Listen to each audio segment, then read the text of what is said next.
Monthly milestone cakes naman tayo for today's video.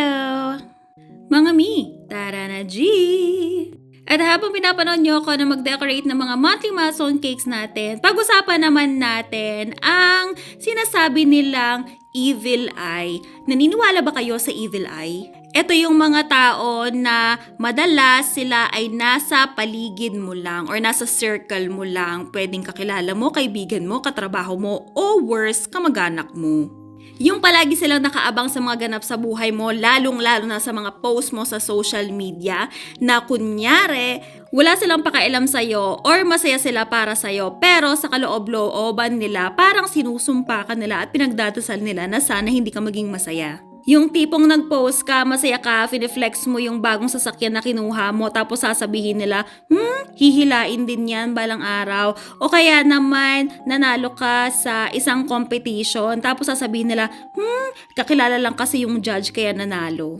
O kaya naman na-promote ka sa trabaho dahil masyado mong ginalingan, pero sa kaloob-looban nila ang iniisip nila ay sip-sip ka kaya ka lang na-promote. O diba ang galing? Naku, sinasabi ko sa inyo, hindi lahat ng tao na nakikita ninyo na kunyari masaya kapag ka nasa harapan ninyo ay totoong masaya sa mga tagumpay ninyo. Hindi naman sa sinasabi ko na itago nyo na lang yung mga achievement ninyo sa buhay. Kasi ako gustong gusto kong finiflex yung mga achievement ko sa buhay, maliit man yan o malaki. Dahil syempre diba, proud ka, pinaghirapan mo yun, masaya ka doon. Ang gusto ko lang ipunto dito ay mag-ingat tayo sa mga taong pinagkakatiwalaan natin, lalong-lalo na sa mga taong pinagsisharean natin ng mga plano natin sa buhay. Kaya ako, hindi na ako nagsishare ng mga plano ko sa buhay. Sinishare ko na lang yung mga resulta o yung mga nagawa ko na. Kasi ang lakas kasi nila humatak ng negativity sa buhay mo.